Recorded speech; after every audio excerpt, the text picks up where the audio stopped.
जी दोस्तों, अभी आज की वीडियो में हम बात करने वाले हैं कि अगर आपको किसी कोर्ट में कोई केस है जहाँ पे उसकी प्रोसीडिंग चल रही है, ठीक है, आप अपने केस की जो स्टेटस है वो ऑनलाइन घर बैठे आप अपने मोबाइल पर कैसे देख सकते हैं। बहुत ही इंटरेस्टिंग टॉपिक है, तो फ्रेंड्स आपने जुड़े रहना है मेरे साथ इस वीडियो में। तो आइए चलते हैं कि हम ये प्रोसेस कैसे करते हैं। किसी इंडिविजुअल की हो या किसी गवर्नमेंट सेक्टर की हो, तो आप वो केसेस जो है आप अपने मोबाइल पर या अपने कंप्यूटर पर, अपने एंड्रॉयड फ़ोन पर घर बैठे कैसे देख सकते हैं कि आया जो हमारी नेक्स्ट डेट ऑफ हियरिंग है तो वो कब है, ठीक है, अगर है तो उसकी क्या डिसीजन हमारे पास आई है, रिमार्क्स क्या है या उसकी जो स्टेटस है वो हमारे पास क्या शो हो रहा है। तो बहुत ही इन्फॉर्मेटिव वीडियो है, तो आइए चलते हैं अपने टॉपिक को स्टार्ट करते हैं। सबसे पहले हमने जाना है कोर्ट मैनेजमेंट सिस्टम। हमारे पास वेबसाइट है, पोर्टल का जो लिंक है वो आपको वीडियो डिस्क्रिप्शन में मिल जाएगा। इसके ऊपर क्लिक करेंगे तो आपके पास जो है इस तरह का डैशबोर्ड शो होता है। इसके ऊपर हमने जाना है, यहाँ पे हमारे पास डिस्ट्रिक्ट को सिलेक्ट करना है। डिस्ट्रिक्ट में आपका कौन सा कोर्ट है, ठीक है, ये आपके पास दो चीज़ें आपको मालूम होनी चाहिए, यानी कि आपका कंसर्न कोर्ट कौन सा जज है जो आपकी केस को प्रोसिक्यूट कर रहा है या उसकी प्रोसीडिंग्स आपको दे रहा है, ठीक है, उसका नाम और उसका कोर्ट का पता होना चाहिए। उसके बाद आपकी जो डेट ऑफ हियरिंग हुई है लास्ट में, ठीक है, वो आपने एंटर करनी है।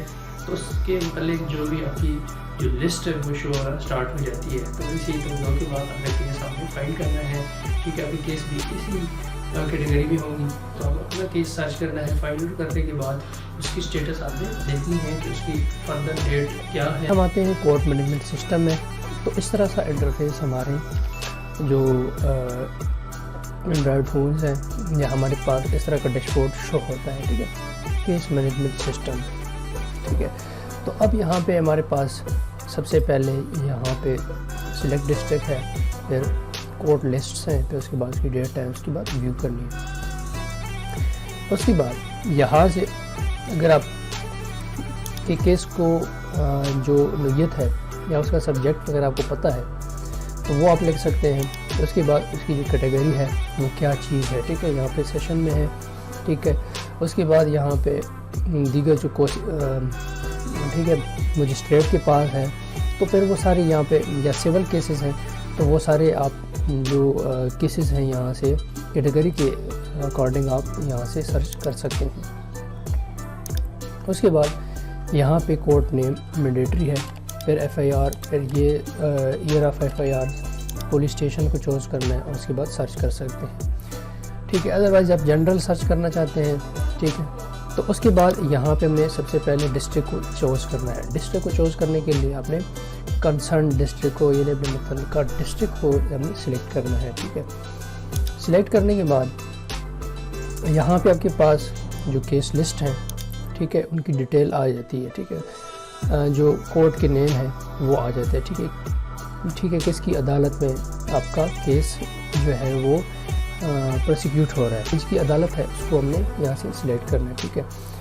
चूज़ करने के बाद यहाँ पे हमारे पास डेट है, ठीक है, तो आज की डेट हमने नहीं एंटर करनी है। जब डेट आपकी लास्ट जो हमारी प्रोसीडिंग थी, ठीक है, या लास्ट हमारी हियरिंग थी, उसकी डेट हमने यहाँ पे एंटर करनी है, ठीक है। यहाँ पे इस तरह लिस्ट हमारे पास शो हो जाती है। तो अब यहाँ पे क्योंकि ये आज की डेट में है, अभी इनको फर्दर जो है डेट आइंदा आज की प्रोसीडिंग के बाद यहाँ पे इनकी कार्रवाई वगैरह आ जाएगी, ठीक है। ये 3 के बाद या 4 बजे के बाद 4 बजे या 5 बजे तक हम इसकी प्रोसीडिंग को चेक कर सकते हैं, स्टेटस अपडेट हो जाता है। उसके बाद अगर आपकी यहाँ पे लिस्ट का नाम जो है अवेलेबल नहीं है, फर्दर जो है हम डेट को चूज़ करेंगे, ठीक है, जिस डेट को आपकी प्रीवियस जो है वो हियरिंग हुई है, ठीक है, उसकी क्या प्रोसीडिंग थी, ठीक है, वो आपने यहाँ से इस तरह सर्च करना है, ठीक है। सर्च करने के बाद आपने व्यू करना है। तो व्यू के बाद इस तरह से आपकी जो आइंदा पेशी अदालत है, ठीक है, वो सारी डिटेल्स आपकी आ जाती हैं, ठीक है। तो यहाँ पे केस की जो नोयत है वो सारी चीज़ें यहाँ पे आपके सामने जो है वो स्टार्ट हो जाती हैं। आइंदा उसकी जो कार्रवाई है वो भी यहाँ पे जो है आ रहा है, ठीक है। ये सारा स्टेटस आप इस तरह से चेक कर सकते हैं। और दूसरी जो चीज़ है, आप अपने केस के ऊपर ये जो केस नंबर है इसके ऊपर क्लिक करेंगे तो उसकी जो हिस्ट्री है वो आपके पास शो हो जाती है, ठीक है। तो ये इसकी प्रोसीडिंग हिस्ट्री है वो आप इस तरह से चेक कर सकते हैं जैसे कि आपके पास यहाँ पे शो हो रहा है। तो इस तरह से आप अपनी जो फर्दर केसेस हैं वो आप इस तरह से देख सकते हैं और किस तरह से आप अपनी केस की जो हिस्ट्री है वो भी आप चेक कर सकते हैं, ठीक है फ्रेंड्स। तो ये बहुत ही नॉलेजेबल और इन्फॉर्मेटिव वीडियो है। तो उम्मीद है यहाँ पे ये वीडियो आपको अच्छी लगी होगी। अगर अच्छी लगी हो तो चैनल को फ्रेंड्स ज़रूर सब्सक्राइब कीजिएगा। मिलते हैं नेक्स्ट वीडियो में, तब तक अपना ख्याल रखिएगा। अल्लाह हाफिज़।